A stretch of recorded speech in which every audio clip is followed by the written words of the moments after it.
Hello student, मेरा नाम है कृष्ण। तो आज आपका स्वागत है हमारे यूट्यूब चैनल में।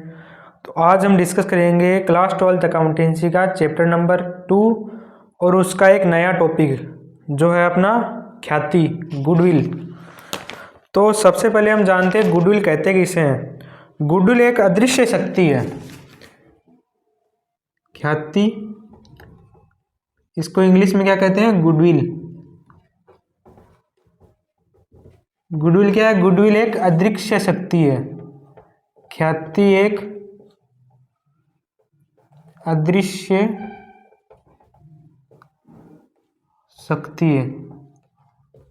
ठीक है। उसके बाद में क्या लिख रखा है? जिसका वर्णन करना सरल है लेकिन परिभाषा देना कठिन है।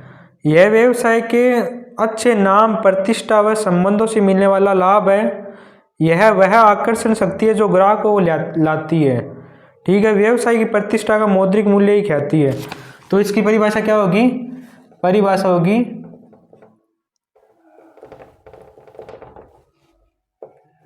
व्यवसाय की प्रतिष्ठा का मौद्रिक मूल्य ही ख्याति है।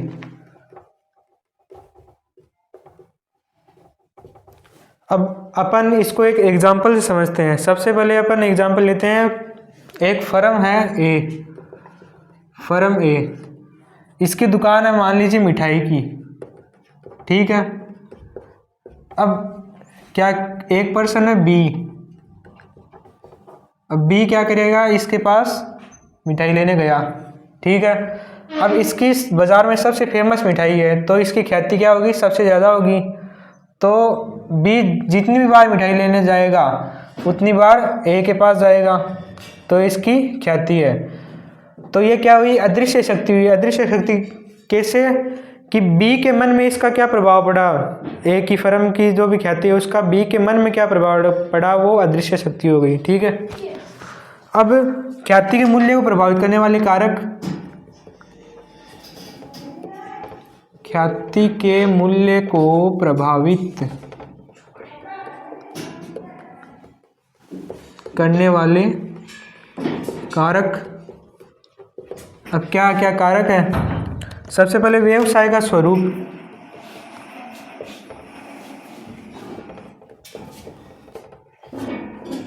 अब व्यवसाय का स्वरूप में क्या क्या होगा? मान लो कोई भी व्यवसाय, उसकी मांग स्थिर रहती है तो उसका लाभ अधिक से अधिक होगा, तो ये ख्याति को प्रभावित करते हैं। दूसरा पॉइंट है अपना स्थान।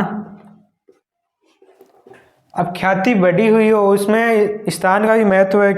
जितनी ज़्यादा अधिक भीड़ होगी उतनी ज़्यादा लाभ होगा। ठीक है। प्रबंध निपुणता, प्रबंध निपुणता।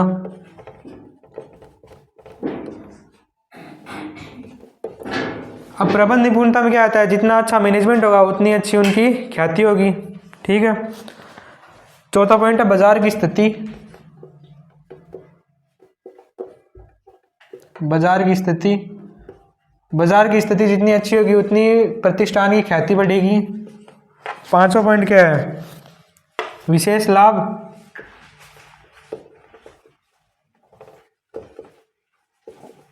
ठीक है। मान लीजिए व्यापार के अंदर, उसके अंदर उसका सहयोगी अच्छा हो तो उसकी ख्याति बढ़ेगी।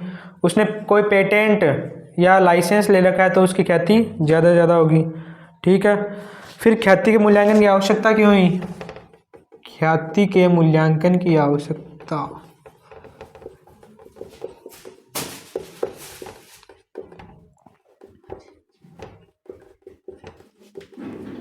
इसकी आवश्यकता क्यों हुई? पहला है नए साझेदार का प्रवेश।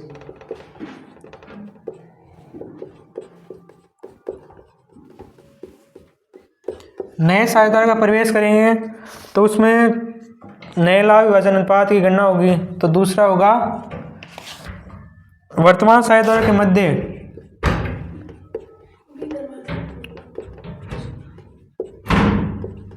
वर्तमान साझेदारों के मध्य लाभ विभाजन अनुपात में परिवर्तन।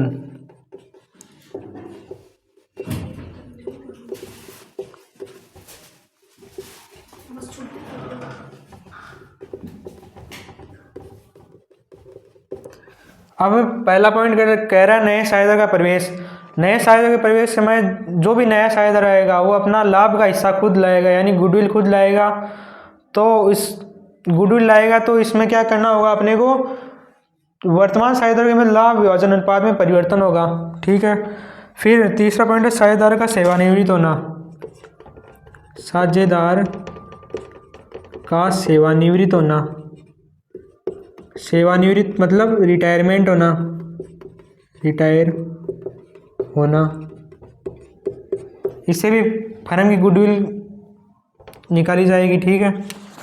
फिर साझेदार की मृत्यु, साझेदार की मृत्यु होगी तो भी डेथ। पांचवा पॉइंट क्या है, पांचवा पॉइंट है फर्म का विघटन चालू व्यवसायिक रूप में फर्म की बिक्री सम्मिलित। फर्म का विघटन, फर्म का विघटन, विघटन किसको कहते हैं, यानी फर्म अलग हो गई अपने साझेदारों से। और चालू व्यवसायिक रूप में फर्म की बिक्री सम्मिलित, चालू व्यवसाय के रूप में फर्म की बिक्री सम्मिलित।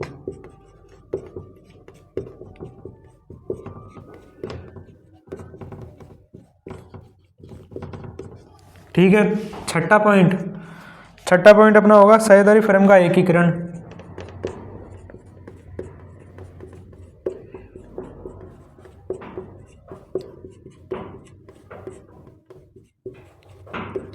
एकीकरण किसको कहते हैं, एकीकरण करते हैं जब दो साझेदारी फर्म एक हो जाती है, यानी मर्ज हो जाती है।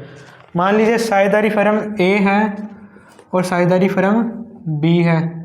अब ये दोनों मर्ज हो गई तो नई फर्म बन गई फर्म ए बी, तो ये साझेदारी का एकीकरण कहलाता है। ठीक है। आज के लिए इतना ही, मिलेंगे अगले लेक्चर में। तब तक के लिए पुरानी वीडियोज़ को देखते रहे, ऐसे ही वीडियोज़ को शेयर करते रहे और लाइक करें, सब्सक्राइब करें और ज़्यादा से ज़्यादा शेयर करिए। धन्यवाद।